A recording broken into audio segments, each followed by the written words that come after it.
अब कई कई माताओं के मन में एक भाव उत्पन्न हो जाता है, क्या तुम्हारे पूजन की तैयारी मैं करूं? तो तुम्हारे पूजन करने से कौन सा फायदा है? जब तुम्हारे पूजन की तैयारी मैं कर रही हूं, पूजन का साहित्य मैं रख रही हूं, पूजन का साज मैं सजा रही हूं, पूजन का सारा सामान मैं लाकर रख रही हूं, तो फिर मतलब ही क्या पूजन करने से?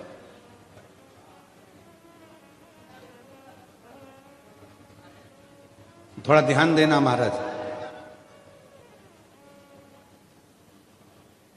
शिव पुराण की कथा चल रही है, या तुम्हारे घर में सत्यनारायण भगवान की कथा हो रही है, या तुम्हारे घर में कोई यज्ञ हो रहा है, या तुम्हारे घर में कोई नवरात्रे में माता रानी की ज्योत जली है, या तुम्हारे घर में कोई पूजन हो रही है, 3-4 देवरानी जेठानी हैं, 4-5 बहनें हैं, 4-5 देवरानी जेठानी हैं, और कोई एक जेठानी या देवरानी भगवान के पूजन का पूरा काम कर रही है, भगवान के पूजन की पूरी साज सजा रही है, भगवान के पूजन का पूरा सामान रख रही है, भगवान के पूजन का पूरा काम कर रही है।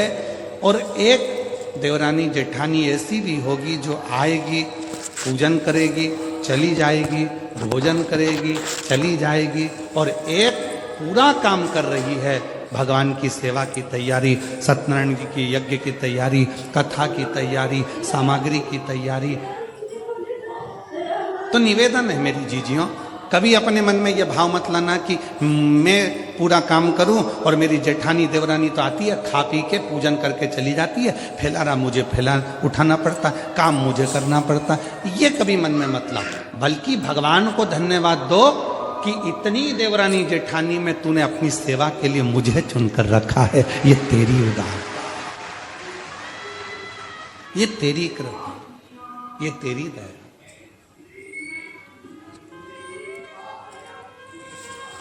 तुम्हारे घर के बगीचे में, तुम्हारे घर के गमलों में कितने सारे पौधे लगे हैं, इतने सारे पौधों में कितने सारे फूल लगे हैं।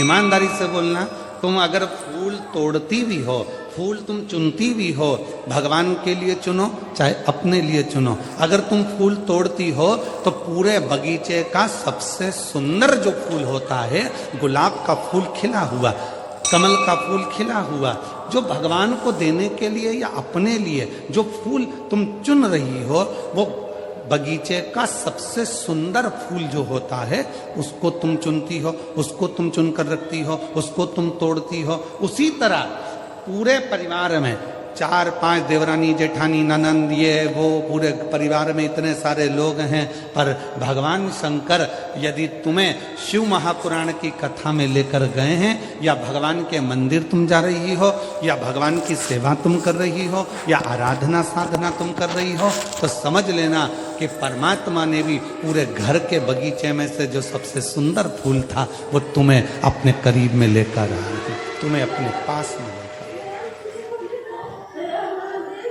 वो सुंदर पुष्प आप, वो सुंदर फूल आप,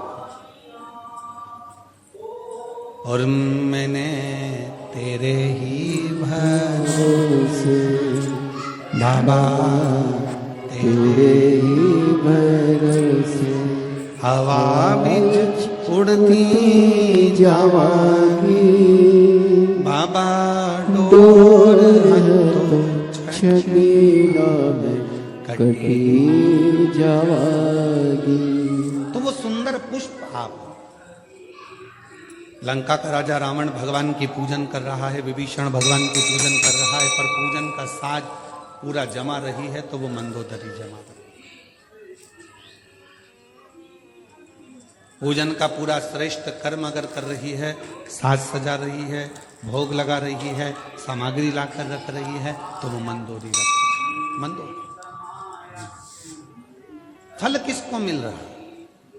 रावण पूजन कर रहा है, मंदोदरी ने सामान लाकर रखा है, तो रावण को पूजन का जितना फल मिलेगा, उसका 10वां अंश फल मंदोदरी को प्राप्त होगा, क्योंकि उसने पूजन का साहित्य।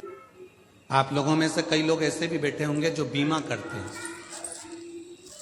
और आप लोगों में से कई लोग ऐसे बैठे होंगे जो बीमा खुद का करवा चुके हैं। तुम्हारे मोहल्ले में तुम्हारे परिवार वाला, तुम्हारा कुटुंब वाला, तुम्हारा रिश्तेदार, तुम्हारा नातेदार तुम्हारे पास में आकर प्राण खाता है, बीमा करवा लो, बीमा करवा लो। एक बार बैठो तो मैं पूरी लिस्ट समझा देता हूँ, एक बार देखो तो देखो, इतना जमा करोगे इतना प्राप्त होगा, ऐसा जमा करोगे ऐसे प्राप्त होगा, एक्सीडेंट में इतना मिलेगा और निपट गए तो इतना मिलेगा।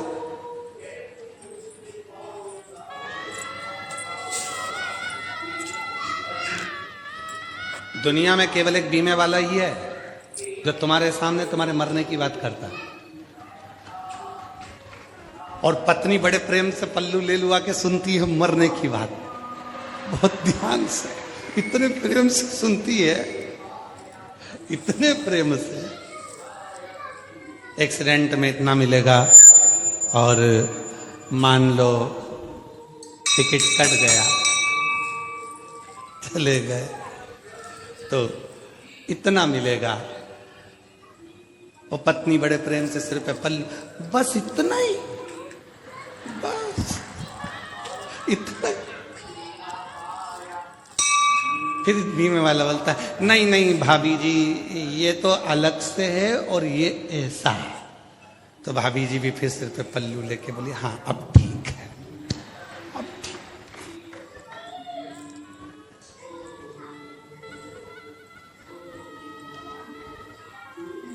अच्छा, बीमा करने वाला तुम्हारे पास आया, बार बार फोन लगा रहा, बीमा कराओ बीमा कराओ बीमा कराओ बीमा कराओ। क्यों लगा रहा है? उसको क्या मिलना है? तुम अगर बीमा कराओगे, बीमा कंपनी में पैसा जाएगा, पर जो एजेंट है उसको बीमा कराने का थोड़ा ना थोड़ा भाग प्राप्त हो जाए। उसी तरह भगवान की पूजन करने का अगर कोई पति से कह दिया मेरे पूजन के लिए सामान ला कर देना, सुनो बेटा मुझे पूजन के लिए फूल ला कर देना, भैया मुझे ये ला कर देना, और तुमने अगर वो ला कर दिया है तो तुम्हारी पत्नी, तुम्हारी बहन, तुम्हारी माँ जब पूजन करती है तो उसका एक अंश भाग जो उसकी पूजन का सामान लेकर आया है उसके खाते में पहुंच जाता है, उसका पुण्य पहुंच गया। और पुण्य उसके खाते में पहुंच गया।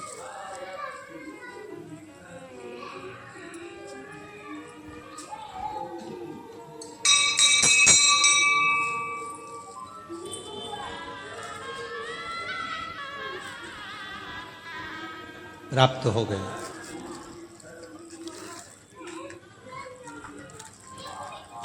इसीलिए कहते हैं कथा में आया करो तो अपनी पड़ोसन का दरवाजा बजा कर आया करो। चल रही है क्या?